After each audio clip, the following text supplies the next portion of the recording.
जनेवा में अक़वाम मुत्तहिदा के हेडक्वार्टर के सामने भारत में मौजूद अक़लियतों के नुमाइंदों ने मोदी की हिंदू इंतहा पसंद पॉलिसियों के खिलाफ मुजाहिरा किया। मुजाहिरीन का कहना था कि मोदी सरकार के दौर में मुसलमानों, सिख, क्रिश्चियन और निचली जात के हिंदुओं को बुनियादी इंसानी हकूक से महरूम किया गया है और तशद्दुद के वाक़यात में बेपनाह इजाफा हुआ है। मोदी अक़वाम मुत्तहिदा जा रहा है, एक ऐसा शख्स जो हिंदू इंतहा पसंद हो, जिसने गुजरात में कत्ले आम किया हो, ऐसे शख्स का अक़वाम मुत्तहिदा में जाना एक सवालिया निशान है। मोदी हुकूमत के बरसर इक़्तिदार आने के बाद अक़लियतों के साथ मुज़ालिम में बेपनाह इजाफा हुआ है। भारत में मौजूद अक़लियतों के नुमाइंदों का कहना है कि मोदी जहाँ भी जाएगा इसके खिलाफ आवाज उठाई जाएगी। रिपोर्ट यूनुस खान, जज्बा न्यूज़, जनेवा, स्विट्जरलैंड। इमिग्रेशन और तारकीने वतन की खबरों से बाखबर रहने के लिए हमारा YouTube चैनल सब्सक्राइब करें और बेल आइकन को क्लिक करें।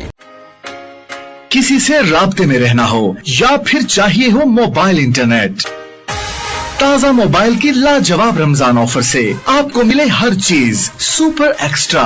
6 यूरो के डाटा कार्ड पर हासिल करें 11 GB मोबाइल इंटरनेट, तमाम नेटवर्क्स के लिए 1000 कॉल मिनट्स और 3000 ताज़ा टू ताज़ा कॉल मिनट्स। ऑफर ऐसी जो और कहीं ना मिले। ताज़ा मोबाइल, नेटवर्क ऑफ लाइफ।